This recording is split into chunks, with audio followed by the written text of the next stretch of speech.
উপস্থিত আছেন আগামী দিনে যিনি এই এলাকার দুঃখ বেদনা সমস্ত সম্পদ আপনাদের পাশে থাকবেন, পাশে থাকার জন্য যিনি অঙ্গীকারবদ্ধ আপনাদের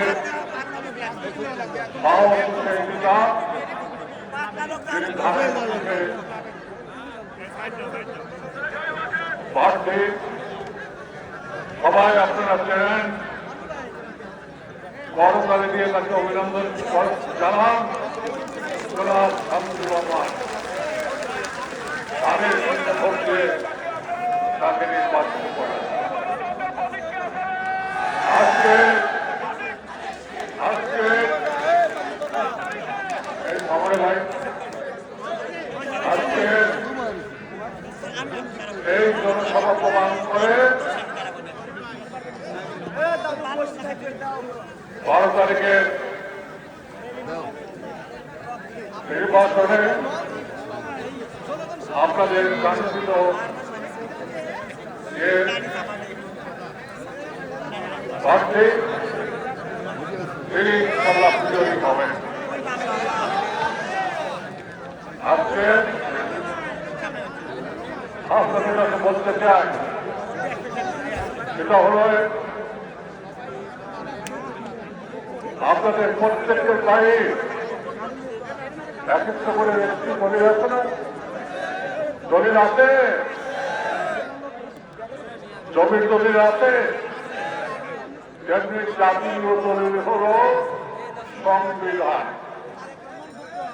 একটা দল জাতির এই দলিলকে ছুঁড়ে ফেলে দিতে চায়, একটা দল জাতীয় এই দলিলকে পুড়িয়ে দিতে চায়, একটি দল জাতীয় সঙ্গীতকে মুছে দিতে চায়। সেই দলটির পরিচয় আপনারা জানেন, যারা পাকিস্তানের বিরোধিতা করেছিল, যারা স্বাধীন বাংলাদেশে যখন রক্তাক্ত হচ্ছিল 30 লক্ষ লোক যখন শহীদের দরজায় গিয়ে পৌঁছেছে, সেই দলটি পাকিস্তান হানাদা বাহিনীরা সাথে করে নিয়ে এই বাংলার শস্য শ্যামল নদী পাত্রে এসে বিজন করে তারা নিয়ে গিয়ে নিরীহ বাঙালিকে হত্যা করেছে। তারা পাকিস্তানের সহযোগী, তারা বাংলাদেশের জনগণের বন্ধু নয়, বাংলাদেশের জনগণকে তারা চায় না। তারা চায় তুমিও জানো আমিও জানি, তুমিও জানো আমি জানি, রাজাকারের পাকিস্তানি। আমি কিন্তু বললাম না ভাই, সেটাই বলেছি। তুমি এই পাকিস্তান বানানো, আজকে পাকিস্তানে কি হচ্ছে দেখেন, মসজিদে মসজিদে বোমা ফুটছে, 22,000 লোক এ পর্যন্ত নিহত হয়েছে। সেই দেশের মতো বাংলাদেশে তারা করতে চায়। আপনারা দেখেছেন 2004 সালের আগে, 2001 সালের পরে বাংলাদেশের শুরু করার কারণে সেই জন্য বেগম জিয়া প্রধানমন্ত্রী ছিলেন, তাকে শরীর থেকে সরিয়ে ফেলার জন্য এই দেশে তালেবান বাহিনী তৈরি করা হচ্ছিল। স্লোগান ছিল বাংলা হবে তালেবান মানে আফগানিস্তান। এরা দেশপ্রেমিক নয়, কোন দেশপ্রেমিক বাংলাদেশকে আফগানিস্তান বানাতে পারে না, কোন দেশপ্রেমিক বাংলাদেশকে হিন্দুস্তান বানাতে পারে না, কোন বাঙালি এদেশকে পাকিস্তান বানাতে পারে না। সেই জন্য আমাদের সম্মানিত চেয়ারম্যান বলেছেন, সবার আগে আমি ভালোবাসবো বাংলাদেশকে, আমি বাংলাদেশের মানুষ, এদেশের উন্নয়ন আকাশ আমাকে শিখিয়েছে কি করে উদার হতে হয়, এই বাতাস আমাকে শিখিয়েছে কি করে গতিবিত হয়, এই বিদ্যুৎ আমাকে শিখিয়েছে কি করে প্রচন্ড ভাবে শত্রুকে আঘাত করতে হয়, এই নদী আমাকে শিখিয়েছে বেগমান কিভাবে হতে হয়। সে অবস্থা নিয়ে বাংলাদেশের যার জন্ম, বাংলাদেশের যার মননশীলতায় আজকে উজ্জীবিত, সেই বিএনপি চেয়ারপারসন তার সার্টিফিকেট নিয়ে, পড়াশোনার সার্টিফিকেট নিয়ে এখানে একজন এসে কষ্ট তুলেছে। আবার বলেন রবীন্দ্রনাথ কোন বিশ্ববিদ্যালয় থেকে, কোন স্কুল থেকে পাশ করেছিলেন? তিনি বিশ্বকবি, তার কোন স্কুল ছিল না, তার স্কুল ছিল আকাশ বাতাস সমুদ্র ধান ক্ষেত শ্যামল শস্য শ্যামলের বাতাস। আমাদের জাতীয় কবি নজরুল ইসলাম, কাজী নজরুল ইসলাম, তিনি কোন স্কুল থেকে পাশ করেছিলেন? বিশ্ববিদ্যালয় থেকে পাশ করেছিলেন? পাশ করেন।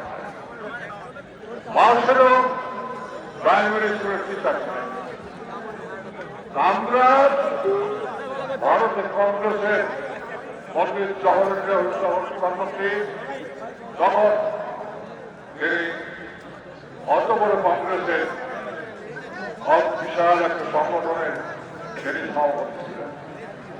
নিজের মেধা, যোগ্যতা, সততা, নিষ্ঠা, সৃজনশীলতা দিয়ে যে মানুষ বড় হয় তাকে কেউ ছোট করতে পারে না। আজকে আমি সকলের জ্ঞাতার্থে জানাতে চাই, তারেক রহমান সাহেব রয়টারের সঙ্গে যে ইন্টারভিউ দিয়েছেন, তার ইংরেজি উচ্চারণ আপনার শুনে অভিভূত হবে। একজন বাঙালি ছেলে, বাঙালি নেতা, কোটি কোটি মানুষের নেতা, তিনি যথার্থভাবেই সুন্দরভাবে ইংরেজিতে প্রত্যেকটি কথার জবাব দিয়েছেন। শুধু তাই নয়, তিনি স্প্যানিশ ভাষা জানেন, তিনি হিন্দি ভাষা জানেন, তিনি উর্দু ভাষা জানেন। এইরকম একটা লোককে আগামী দিনে যিনি বাংলাদেশের কান্ডারি, তাকে যে কটাক্ষ করা হয়, মাঝে মাঝে আমার মনে হয় এইসব মিথ্যাবাদী, এইসব জনগণকে বিভ্রান্ত করার জন্য যেসব কথাবার্তা বলেন, তাদের গণ আদালতে শাস্তি হওয়া দরকার এবং এইসব লোককে বয়কট করা দরকার। ভাইয়ের আমার নেতৃবৃন্দ বলেছেন বাংলাদেশ আর দুই ভাগে বিভক্ত, অবশ্যই দুই ভাগে বিভক্ত, 71 সালে দুই ভাগে বিভক্ত ছিল। তারপরেও আমরা পরিষ্কার ভাবে শুধু স্বাধীনতার সপক্ষে, মুক্তিযুদ্ধের পক্ষে ছিলাম। 71 যায় আজকে যদি আর একটা যুদ্ধ আমাদের সামনে, সেই যুদ্ধ কি আপনি স্বাধীনতার পক্ষে, স্বাধীনতার বিপক্ষে? এটাও একটা যুদ্ধ। আমরা চেষ্টা করে পরিবর্তন করে এটা দেশ করার যুদ্ধ, এটা দেশের উন্নয়নের যুদ্ধ, এটা হল প্রতিটি মানুষের অধিকার প্রতিষ্ঠার যুদ্ধ, এদেশের প্রতিটি মানুষের ভোটাধিকার নিশ্চিত করার যুদ্ধ, এদেশের প্রতিটি মানুষের কৃষক, শ্রমিক, ছাত্র জনতা, আমার মেহনতি মানুষ, দোকানদার ভাইয়েরা, সাহেব যারা আছেন, গরিব দুঃখী মানুষ, তাদের মুক্তির যুদ্ধ। এটা আমাদের 71 মতো যুদ্ধ। এই যুদ্ধে আমাদের বিজয়ী হতে হবে, আমাদের বিজয়ী হতে হবে। আমরা কোনোভাবেই পরাজিত হওয়ার জন্য জন্মগ্রহণ করি নাই। বাঙালিরা কোনোদিন পরাজিত হওয়ার জন্মগ্রহণ করে নাই, তারা পরহক করে নাই, তারা পদানত করে নাই, বারবার তারা বিদ্রোহ করেছে। এবার এই ভোটের বাক্সে বিপ্লব ঘটাতে হবে। যত ভোট আছে তার ভিতরে শতকরা ৮০ ভোট আমরা দেখতে চাই, যাতে প্রভাবিত হয় স্বাধীনতা বিরোধীদের স্থান এই সাজিয়ে রাখায় না। আপনারা রাজি আছেন? জোরে বলেন, রাজি আছেন? তাহলে কি করতে হবে? আজ থেকে আপনাদের প্রতিজ্ঞা করতে হবে, যার যার গ্রাম, যার যার পাড়া, যার যার বাড়ি আজকে পাহারা দিতে হবে। ওদের অঞ্চল বিমান নাই, আমাদের বিমান আছে, অর্থ নাই। প্রমাণ করতে হবে বিমানের শক্তি বড় না অর্থের শক্তি বড়। বিমানের শক্তি বড়। আপনাদের কাছে আমার অনুরোধ থাকবো কিংবা নির্দেশ থাকবো, আজ থেকে প্রতিটি বাড়ি, মহল্লা, থানা, পাড়া সবকে আপনারা পাহারায় বলবেন। ওরা টাকা দিয়ে যাবে, ওই টাকা আপনারা কেড়ে দেবেন। পরিষ্কার নতুন লোক ঢুকলে তাকে জিজ্ঞেস করবেন, প্রয়োজনে আপনারা সেটা পুলিশের কাছে দিয়ে দেবেন, আইন শৃঙ্খলার বাহিনীর কাছে দেবেন, যৌথ বাহিনীর কাছে দেবেন, সেনাবাহিনীর কাছে দেবেন। ভাইরামান, আমি আর দীর্ঘক্ষণ বক্তৃতা করতে চাই না, শুধু একটা কথা বলে শেষ করতে চাই। সেটা হচ্ছে আমাদের দেশের তরুণদের প্রাণ কাঁপানো, হৃদয় চিন্তানো ভালোবাসা যার প্রতি আছে কথা সাহিত্যিক হুমায়ুন আহমেদ। তার বই আপনারা পড়েন, বিশেষ করে তরুণীরা, মা এবং বোনেরা বিশেষ করে পড়েন। আমি জানি তার একটি বইটা আছে মুক্তিযুদ্ধে তার বাবা মারা যায়, তিনি রেখেছেন অত্যন্ত বেদনার সঙ্গে, যন্ত্রণার সঙ্গে রেখেছেন, রক্তকরণের সঙ্গে তার বাবাকে হত্যা করা হয়েছে। কিন্তু ওই বাড়িতে যখন হত্যা করা হয় তখন একটা টিয়া পাখি ছিল। এই টিয়া পাখিটি দেখেছে কোন রাজাকার, কোন দর্শে হুমায়ুন আহমেদের মুক্তিযোদ্ধা তার বাবাকে হত্যা করেছে। যুদ্ধ শেষে হুমায়ুন আহমেদ যখন বাড়ি ফিরে আসেন তখন দেখেন মুমূর্ষু অবস্থায় একটা টিয়া পাখি তার বাবার অত্যন্ত আদরের ছিল। সেই টিয়া পাখি তিনি ধরে তাকে খাইয়ে, তাকে আদর করে আরো ভালো করে তার জীবন যাতে দীর্ঘস্থায়ী হয় সেই ব্যবস্থা করলেন। কিন্তু হুমায়ুন আহমেদের বাবা তার বাবাকে হত্যা করেছিল, এটা হুমায়ুন আহমেদ খুঁজে পাচ্ছে না। খুঁজে পেয়েছিল টিয়া পাখি। টিয়া পাখি মানুষের মতো কথা বলে।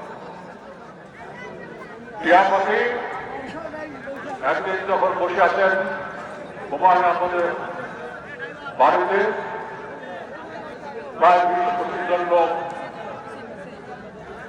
হুমায়ুন আহমেদের কাঁধে সেই টিয়া পাখি বসেছিল। সেই টিয়া পাখি উড়িয়ে একটা লোকের মাথায় বসল, ঠোকর দিল আর বলল, আর তাকে বলল, তুই রাজাকার, তুই আমার বোনকে হত্যা করেছিস। এই দেশে যত হত্যাকাণ্ড হয়েছে মানুষ দেখেছে টিয়া পাখির মতো তারা হত্যা করেছে। টিয়া পাখি সেদিনকে বলল, তুই রাজাকার, তুই রাজাকার, তুই রাজাকার। এমনি করে ওই রাজাকারকে শাস্তির ব্যবস্থা করেছিল। আজকে বাংলাদেশে যারা এখানে দাঁড়িয়েছে, যারা মিথ্যা কথা বলে ধর্মের নামে, যারা মিথ্যা নেশাদ করে ধর্মের নামে, তাদেরকে আমরা দেখলেই সামাজিকভাবে বয়কট করব, দেখলেই বলবো তুই রাজাকার, দেখলেই বলবো তুই রাজাকার। রাজাকার আমার স্বপ্ন দেখে রাষ্ট্র ক্ষমতায় যাবে। আরে ওরা তো রাষ্ট্র জানে না ক্ষমতায় কোথায় যাবে। এদেরকে সমূলে উৎখাত করতে হবে। তার শুরু এই সাতক্ষীরা জেলা উপজেলা থেকে হবে। রাজাকারদের বয়কট করে সামাজিকভাবে যে আন্দোলন, সেই আন্দোলন সাতক্ষীরা উপজেলা থেকে হবে। হবে না ভাই? হবে না? ভোটের মাধ্যমে সেটা প্রমাণ করে দিতে হবে এবং আমরা তাই করব। আর আমার সাথে যারা আছেন উপস্থিত বিশাল জনসভায় যারা দূরে আছেন, কাছে আছেন, সবাই আমার সাথে প্রতিজ্ঞা করেন, মহান আল্লাহকে হাত তুলে, মহান আল্লাহকে হাজির নাজির জেলে, মহান আল্লাহকে হাজির নাজির জেলে আমরা প্রতিজ্ঞা করছি 12 তারিখের যে নির্বাচন হয়ে এই নির্বাচনে আমরা সবাই মিলে আরেক শীতে ভোট দিয়ে ছাত্রবাবাকে বিজয়ী করবো।